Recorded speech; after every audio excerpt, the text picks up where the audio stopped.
Bismillahirrahmanirrahim. Alhamdulillahirabbil alamin. Allahumma shalli wa sallim ala sayidina Muhammadin miftahi babi rahmatillah adada ma fi ilmillah salatan wa salaman daimaini bidawami mulkillah wa ala alihi wa sahbihi. Assalamualaikum warahmatullahi wabarakatuh. Waalaikumsalam warahmatullahi wabarakatuh. Alhamdulillah pemirsa dimanapun Anda berada bisa bertemu bersama kami kembali. Alhamdulillah. Mas Novel dan Habib Muhammad. Ya. Mas Muhammad. Mas Muhammad. Alhamdulillah. Pada kesempatan kali ini kita akan membahas tentang guru besar Al-Habib Ali bin Muhammad bin Husain Al-Habsyi, pengarang Maulid Simtud Duror. Nah, biasanya kan tiap tahun haulnya diselenggarakan di Solo dan di Hadramut, ya. Nah, kebetulan karena ini tahun ini kita ada pandemik dan mudah-mudahan segera diangkat oleh Allah Ta'ala wabah ini sehingga semuanya bisa beraktivitas lebih bagus lagi. Maka sebagaimana pengumuman yang disampaikan oleh Takmir Masjid Riyadh di Facebook atau di media sosial yang lain, bahwasanya kegiatan rangkaian haul Solo dari tanggal 2 sampai 6 Desember ditiadakan. Ya, ditiadakan Habib. Ya, jadi sebagaimana pengumuman yang ada di Facebook Masjid Riyadh dan juga ada di YouTube Masjid Riyadh, di sosmednya Masjid Riyadh, ini ada pengumuman. Assalamualaikum warahmatullahi wabarakatuh. Sekedar mengingatkan bahwa sehubungan dengan pandemi COVID-19, rangkaian acara peringatan Haul Al-Habib Ali bin Muhammad Al-Habsyi dan Maulid Akbar di Masjid Riyadh Solo yang seyogyanya diadakan pada tanggal 2 sampai tanggal 6 Desember 2020 dengan berat hati ditiadakan dan tidak ada kegiatan apapun baik umum maupun khusus di Masjid Riyadh Solo. Atas perhatian dan pengertiannya kami ucapkan terima kasih. Wassalamualaikum warahmatullahi wabarakatuh. Takmir Masjid Riyadh Solo. Ya, artinya pemirsa, tanggal 2 sampai tanggal 6 tiada kegiatan rangkaian haul di Masjid Riyadh untuk khusus maupun untuk umum. Ya, ini menjawab pertanyaan yang masuk banyak ke WhatsApp Habib Muhammad ini, Masya Allah. Ya. Apakah ada acara khusus internal? Maka kita sampaikan di tanggal itu benar-benar nggak ada acara baik umum ataupun khusus begitu. Masya Allah. Nah, untuk mengobati rindu, ya rasa rindu umat, ya rasa rindu umat kepada haul, kepada sosok ulama besar Habib Ali bin Muhammad bin Husain Al-Habsyi, maka kita buat kajian khusus nih. Kajian khusus ini kita buat untuk menjelaskan siapa itu Habib Ali bin Muhammad bin Husain Al-Habsyi. Tentunya ya sebatas kemampuan yang kita bisa, informasi yang kita miliki.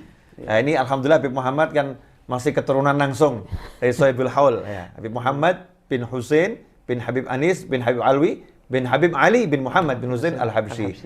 Artinya cucu yang dekat, ya, dekat dengan yang diholi. Ikhwani rahimakumullah.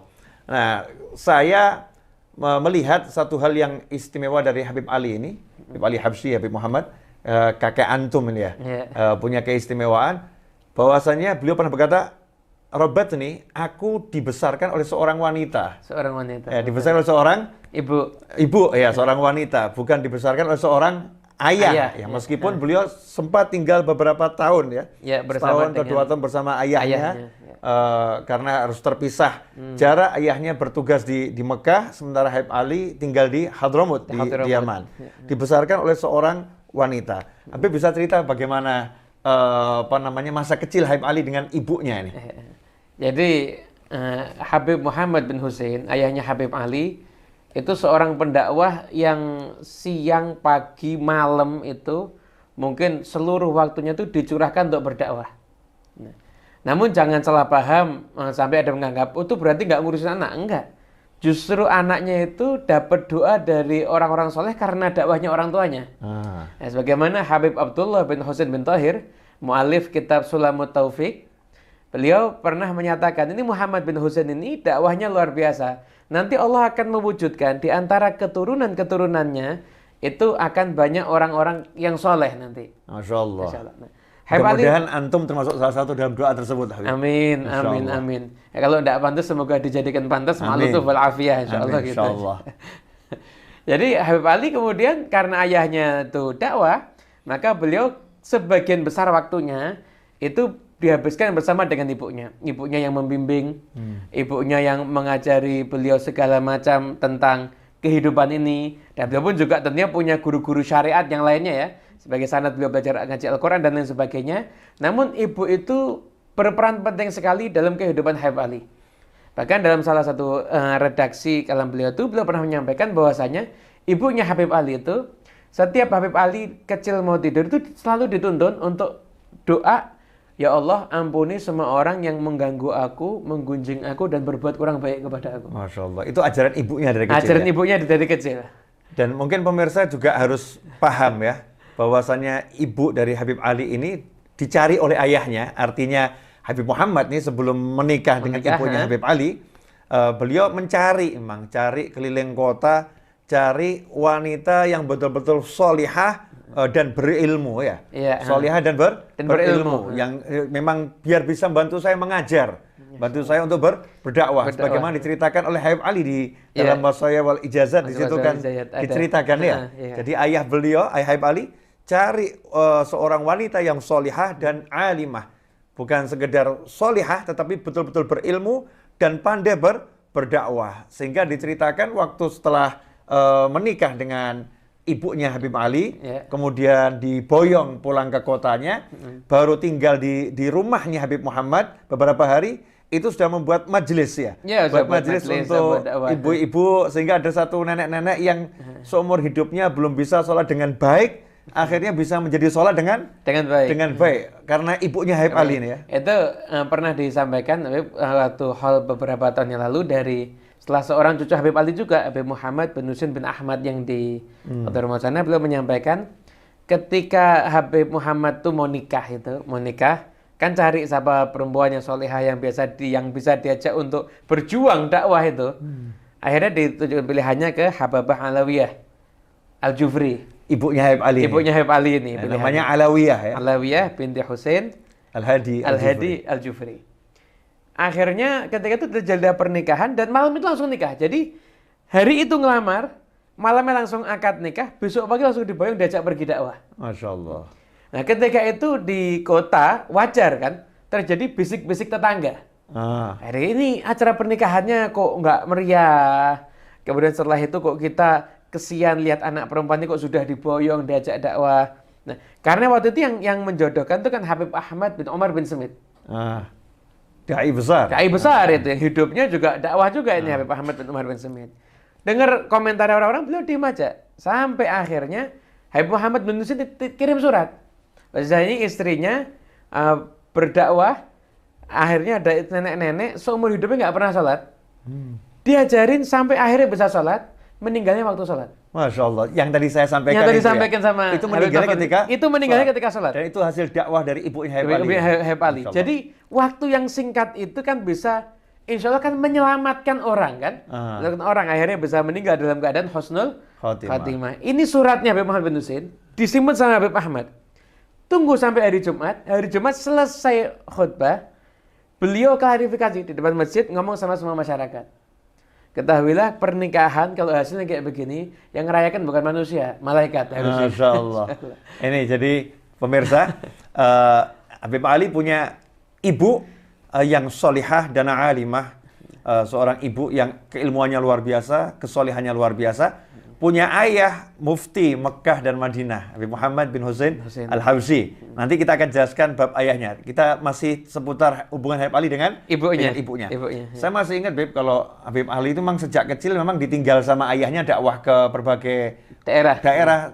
Akhirnya ayahnya menetap di Mekah dan tidak bisa kembali ke Hadramut untuk bertemu dengan anak-anaknya ya, sehingga anaknya dibawa ke Mekah. Nah, semasa kecilnya Habib Ali ini, kita kan melihat sesuatu yang sangat menarik. Wanita di Hadramut ini kan terbatas geraknya ya. Wanita itu tidak pergi ke pasar ya. Kemudian yang di pasar yang jualan laki-laki, yang beli juga laki-laki. Memang di wilayah sana seperti itu.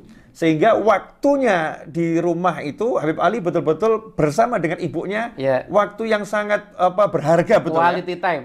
quality time ya. Iya, Mungkin quality seperti time zaman terus. sekarang ini dengan adanya pandemi corona ini, Iya. anak sama orang tua ini kan hampir nggak bisa Nggak bisa hampir nggak pisah bisa ya. pisah, iya. Cuman mungkin kita belum memanfaatkannya seperti ibunya Habib Ali dengan Habib Ali. Bagaimana Habib Ali dengan ibunya itu duduk, dididik. Saya masih ingat katanya Habib Ali kalau baca kitab Iya. di situ ada kisah Orang-orang keramatnya wali-wali orang-orang soleh, langsung ngomong ke ibunya, "Ibu, tolong doakan anakmu Ali Habsyi agar jadi seperti orang ini dan mendapatkan seperti yang mereka dapatkan." Apa betul seperti itu, Habib? Masya Allah, itu memang jadi ibunya Habib Ali itu sukses mendidik Habib Ali.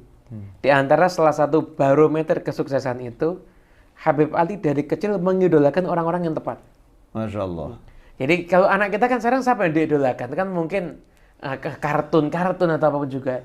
Ini dari kecil tuh hobinya udah baca sejarahnya orang soleh, dan setiap baca minta doa sama ibunya.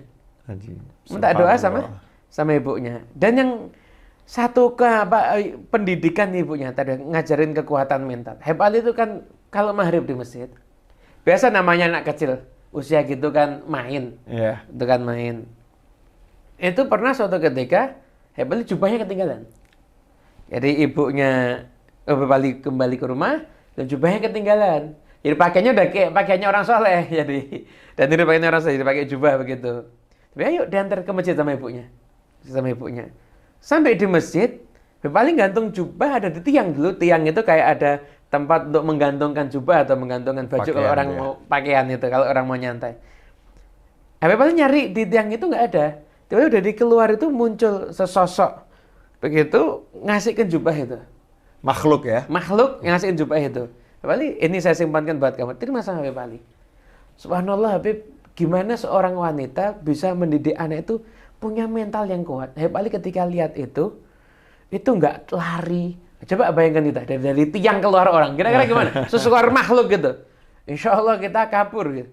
Nggak mikir selfie aja, nggak mikir itu. Buat yang seneng eksis. Diterima, udah setelah itu datang ke ibunya, kata ibunya, cerita sama ibunya. Oh ya, didoakan sama ibunya. Jadi berlalu kejadian itu nyantai-nyantai aja, nggak heboh, nggak apa. Bah, itu menunjukkan bagaimana seorang wanita sekalipun bisa mendidik mental yang kuat dalam diri Habib Ali bin Muhammad Al-Habsyi. Masya Allah, pemirsa. Jadi saya mau tarik kesimpulan dulu sebelum kita bicara lebih jauh. Yang pertama, ibunya solihah. Yang kedua, alim ya. Jadi ibu yang memang berkualitas. Kemudian quality time sama ibunya dekatnya luar biasa dan kedekatan dalam takwa, dalam ibadah, bukan dalam gunjingan dan lain sebagainya. Yang ketiga, ibunya tidak pernah mengecilkan semangat anaknya. Jadi yang dibaca Habib Ali ini kisah wali-wali yang karomahnya luar biasa, keramatnya luar biasa. Kalau kata orang yang bisa terbang jalan di atas air, yang bisa sholat 1000 rakaat. Ya, kalau Habib Ali minta didoakan, wahai ibu, doakan agar anakmu Ali Habsyi dapat yang sama dari ini. Ya, maka ibunya mendoakan bahkan lebih. Didoakan. Ibunya gak mengatakan, nah itu wali-wali zaman dulu. Berat buat itu berat, kamu. nah, Ya, gak mungkin bisa kamu. Udah kamu yang sadar diri. Gak pernah seperti itu ibunya. Ibunya menyemangati, dimintakan betul-betul ya. Benar-benar dimintakan pada Allah Subhanahu wa Ta'ala. Dan ini bisa dicontoh oleh orang tua zaman sekarang. Jangan kita jadi orang tua yang mengecilkan semangat anak. Jadi untuk akhirat ini, kita harus besarkan semangatnya. Kamu bisa loh jadi seperti wali-wali itu. Kita tinggal mendoakan. Jangan pakai, nggak mungkin kebanyakan nimbang-nimbang pakai akal ya. Pakai akal ya. Repot nanti jadinya. Ada istilah as-saqi baki. Naam, insyaallah. As-saqi baki. Jadi yang bagian nuang itu selalu ada. Ya tinggal kita mau siapkan tempatnya enggak. Kalau tempatnya kita siapkan ya kita akan dituangi terus, ya akan diberi terus. Pemirsa, Allah yang memberikan makam pada wali-wali di zaman itu, betul, juga bisa memberikannya kepada orang yang ada di akhir zaman saat ini, di akhir zaman ini. Pemirsa dimanapun Anda berada, sengaja kami kemas obrolan ini tidak panjang-panjang. Singkat, pendek, membuat Anda tanda tanya, penasaran dan pengen terus. Nah, sebagai penutup tuh yang menarik, yang pernah saya baca Habib, ketika Habib Ali sudah tua ya, sudah punya teman-teman orang-orang besar dan menjadi guru besar. Ibunya Habib Ali pernah ketika Habib Ali kumpul bersama ulama-ulama besar tersebut, kemudian tiba-tiba ibunya keluar menjumpai semua ulama tadi dan mengatakan, saksikanlah bahwasannya aku ridho pada anakku Ali Habsyi. Ya, saksikanlah bahwa aku ridho pada anakku Ali Habsyi. Jadi ibu-ibunya nih minta orang-orang soleh menjadi saksi nanti di akhirat kalau ibu ini betul-betul sudah ridho pada anaknya. Ridho, puas betul punya anak namanya Ali bin Muhammad bin Husain Al-Habsyi atas kesolehannya, kebaikannya dan lain dan sebagainya. Sementara kita ini sebagai orang tua seringkali kalau ketemu orang ngeluhkan anak saya ini, ya Allah. Saya pusing dengan anak saya. Anak saya begini. Ini ibunya Habib Ali justru ketika kumpul orang-orang tadi mengatakan, saya ridho, kalian saksi ya, saya ridho dengan anak saya Ali Habsyi. Ini suatu prestasi buat seorang ibu ya punya anak seperti itu, dan prestasi buat seorang anak ya diakui seperti itu oleh ibunya di hadapan teman-temannya dan di hadapan orang-orang yang lebih tua saat itu, dan di hadapan para ulama itu. Di hadapan ulama ya yang usianya juga lebih tua dari Habib Ali. Insyaallah obrolan singkat ini memberi motivasi buat kita semua di hari-hari menjelang haul Habib Ali Habsyi. Ya, walaupun kita di dunia maya nggak bisa ketemu di Solo nggak bisa ketemu di Solo, tapi kita ketemu di YouTube ini ya. Amin. Insyaallah lewat YouTube ini atau nanti tayangan-tayangan yang lain kita bisa belajar tentang Habib Ali Habsyi, dan mudah-mudahan tahun depan pandemik sudah nggak ada. Amin. Insyaallah semua bisa seperti sedia kala dan kumpul bahkan lagi lebih di Solo. Ya, insyaallah. Tapi tahun ini haul ditiadakan ya, tanggal 2 sampai 6 di Masjid Riyad Solo tidak ada kegiatan umum maupun khusus. Itu tadi apa yang kami baca dari Facebooknya Masjid Riyad Solo ya. Takmir udah mengumumkan seperti itu, jadi jangan kemudian masih nanya A sampai B ya, atau mungkin sampai Z ya. Udah cukup jelas pengumumannya. Bahkan kalau nanti saya lewat di depan Masjid Riyad itu dari Pemkot Solo bahkan membuat spanduk besar. Dari Pemkot Solo ada spanduk haul ditiadakan. Alhamdulillah. Mudah-mudahan kita semua menyadari bahwasannya hal ini semua untuk kebaikan bersama ya. Kebaikan bersama, dan semoga agar penyakit ini diangkat oleh Allah Ta'ala, diberikan obatnya, dan membuat kita menjadi lebih sehat karena kita lebih rajin menjaga kesehatan dan selalu diberikan kesehatan oleh Allah Subhanahu wa Ta'ala. Masih penasaran dengan lanjutannya? Simak terus channel YouTube Habib Novel Al-Idrus dan channel YouTube Ustadz Muhammad Al-Habsyi. Insyaallah dari dua channel ini kita akan sampaikan beberapa hari ini informasi-informasi terkait Habib Ali bin Muhammad bin Husain Al-Habsyi. Jazakumullah khairan. Kami mohon maaf dan undur diri. Wassalamualaikum warahmatullahi wabarakatuh. Waalaikumsalam warahmatullahi wabarakatuh.